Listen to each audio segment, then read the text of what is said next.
আসসালামু আলাইকুম everyone, welcome back to my channel. আশা করি যে যেখানেই আছেন আল্লাহর অশেষ রহমতে ভালো আছেন। আলহামদুলিল্লাহ, আমরাও ভালো আছি। আবারও চলে আসলাম আনায়াস ডেলি লাইফের পক্ষ থেকে নতুন আরও একটি ভিডিও নিয়ে। আশা করি আপনাদের ভালো লাগবে, আর ভালো লাগলে প্লিজ আমার চ্যানেলটা সাবস্ক্রাইব করে পাশে থাকা বেল আইকনটি প্রেস করে দিবেন, যাতে ভিডিও ছাড়ার সাথে সাথে নোটিফিকেশন পৌঁছে যায় আপনার ফোনে, আর আপনি আপনার সময় মতো দেখে নিতে পারেন। আর যারা অলরেডি এই কাজটা করে দিয়েছেন তাদেরকে জানাই অসংখ্য অসংখ্য ধন্যবাদ।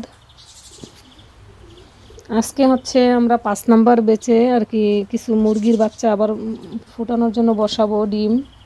তো এই যে এখানে হচ্ছে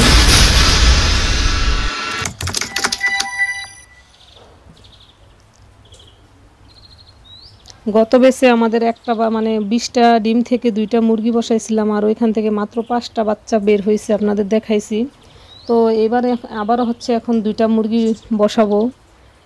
মাঝে মাঝে চিন্তা করি আসলে ডিম একটা ডিমও খাই না সহজে, সবগুলা ডিম এভাবে বসায় যদি নষ্ট হয়ে যায় তখন আসলে খুবই খারাপ লাগে। তো এবারও এই যে 2টা ডিম, 2টা মুরগি বসাবো আর কি। তো এখানে হচ্ছে 13টা ডিম দিছি, আর এই মুরগিটা হচ্ছে মাশাল্লাহ অনেক বড়, এই জন্য একটু কয়েকটা ডিম বেশি করে দিলাম। এই যে এখানে ডিমগুলা দিয়ে হচ্ছে আমি এই যে মুরগিটাকে দিয়ে দিছি। মুরগিটা অন্য জায়গায় ডিম পারছে, তো ওইখান থেকে ভাবছিলাম যে বসবে না, তো মাশাল্লাহ সে দেওয়ার সাথে সাথে এই যে বসে গেছে ডিমে। আর এটা হচ্ছে আমাদের 3 নাম্বার বেসের বাচ্চাগুলা, আর ওই 5টা বাচ্চা আমি এই যে এইগুলার সাথে দিয়ে দিছি। মনে হয় একটাও টিকবে না, কারণ এই বাচ্চাগুলো একটু বড় হয়ে গেছে, আর ওইগুলা মানে ওইগুলাকে ঠোকরায়। তো মনে হয় একটা দেখি কয়টা টিকে। আর আমরা হচ্ছে এবারে যে কয়েকদিন আগে হচ্ছে এই নতুন আরেকটা মুরগির খোপ বানাইছি। আর এই মুরগির বাচ্চাগুলো হচ্ছে একেবারে ফার্স্টের বাচ্চাগুলা, যে তখন ওই যে 19টা মুরগির বাচ্চা ছিল সেই বাচ্চাগুলা। মাশাআল্লাহ এখানে সবগুলা বাচ্চাই আছে, আর এই বাচ্চাগুলোর মধ্যে হচ্ছে বেশিরভাগই মুরগি হয়েছে, এই জন্য আমরা এগুলো আর বিক্রি করব না, এগুলা ডিমের জন্য রেখে দিব। আর এখানে হচ্ছে এই যে এখানেও কিছু মোরগ আটকায় রাখছি। তারপর হচ্ছে চলে আসছি রান্নাঘরে, আর আজকে একটা রেসিপি শেয়ার করব, সেটা হচ্ছে টক রান্নার রেসিপি আর কি। শুকনা শুকনা একটা টক রান্না করি। এখানে হচ্ছে মাছগুলা 2টা মাছ নিয়ে আসছিল, তো একটা মাছ দেখলাম যে কয়েকটা পিস একেবারে নরম নরম, তো এই মাছগুলা হচ্ছে আমি প্রথমে এই যে হলুদ লবণ দিয়ে সিদ্ধ করে নিছি। তারপর হচ্ছে এখন সবগুলা কাটা ভালো করে বেছে ফেলে দিব। এই রান্নাটাও আমার একটা পছন্দের রান্না, এই টকটা হচ্ছে খুবই ভালো লাগে আমার। তো এই যে তেঁতুল দিয়ে এই রান্নাটা হয়। এখন হচ্ছে সবগুলা কাটা ভালো করে পরিষ্কার করে, একটাও কাটা রাখা যাবে না।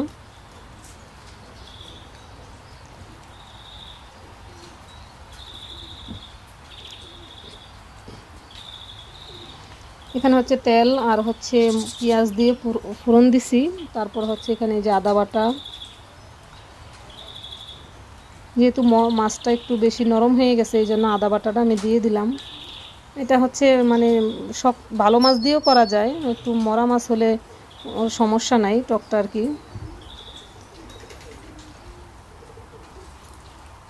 আর একটু মরা মাছ দিয়ে রান্না করলে আমার কাছে মনে হয় যে একটু ভালো লাগে খেতে, তো আমি মাঝে মাঝে প্রায় করি এই রান্নাটা। তারপর হচ্ছে ওই যে সিদ্ধ করে রাখছিলাম ওই পানিটা দিয়ে দিছি। এই পানিটা দিয়ে এখানে আমি হলুদ লবণ মরিচ তারপরে হচ্ছে আদা বাটা পেস্ট দিয়ে এই যে ভালো করে কষাই করে নিচ্ছি। এখন হচ্ছে মাছগুলা দিয়ে দিব, আর তারপরে তেঁতুল দিয়ে দিব।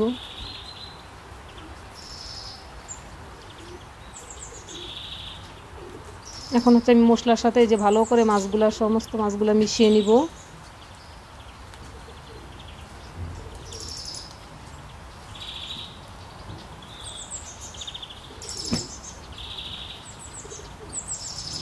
এই যে একটু পানি দিয়ে তেঁতুলগুলো হচ্ছে আমি গুলিয়ে রাখছিলাম আর কি, আর হচ্ছে বিচিগুলো আমি ফেলে দিছি তেঁতুলের।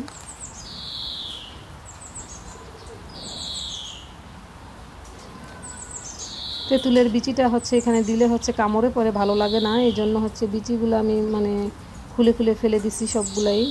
আর কিছু লেবু পাতা, এই যে এখন হচ্ছে আমি গাছ থেকে কয়েকটা লেবু পাতা নিয়ে আসছি, লেবু পাতা দিয়ে দিছি। আর লেবু পাতাটা কিছুক্ষণ পরে হচ্ছে আমি উঠে আবার ফেলে দিব। ট্রাস্ট মি যে মানে এই টকটা এত মজা হয়েছে, মানে আপনারা চাইলে ট্রাই করতে পারেন, না করলে বুঝবেন না যে আসলে এটা খুবই সুস্বাদু হয় খেতে। আর আমি যেদিন এই টকটা রান্না করব ওই দিন আর আমার কিছু লাগে না, মানে এটা দিয়ে আমার ভাত খাওয়া হয়ে যায়।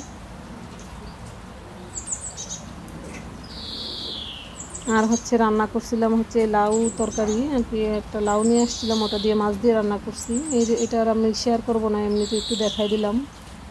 আর একটা ভর্তাও করে নিছিলাম। মানে খাবার খাওয়া শুরু করে দিছি, আমার মনেই নেই ভিডিও করতে। তারপরে লাস্ট পর্যায়ে আমার মনে হয়েছিল যে না, এই যে আমার অলরেডি খালি শুধু এই কি বলে টকটা দিয়ে রান্না খাওয়াটা একবারে কমপ্লিট হয়ে গেছিলো। পরে লাস্ট পর্যায়ে মনে হয়েছে, তখন হচ্ছে আমি এই যে একটু শ্যুট করে নিছি। ভিডিওটা দেখতে দেখতে যদি ভিডিওর কোনো অংশ ভালো লেগে যায়, প্লিজ আমার চ্যানেলটার সাথে থেকে যাবেন আর একটা লাইক দিয়ে দিবেন, কারণ আপনাদের একটা লাইক আমার ভিডিওটাকে অনেকের কাছে পৌঁছে দিতে সাহায্য করবে। আর এই ভিডিওটা হচ্ছে বিকেলবেলা সিঙ্গারা নিয়ে আসছিল, তো সিঙ্গারা এই যে আনায়া হচ্ছে বলতেছে সস খাবে, ও একসাথে দুইটাই ঢেলে দিছে। এখন হচ্ছে আমরা বিকেলবেলা সিঙ্গারা খেয়ে নিব।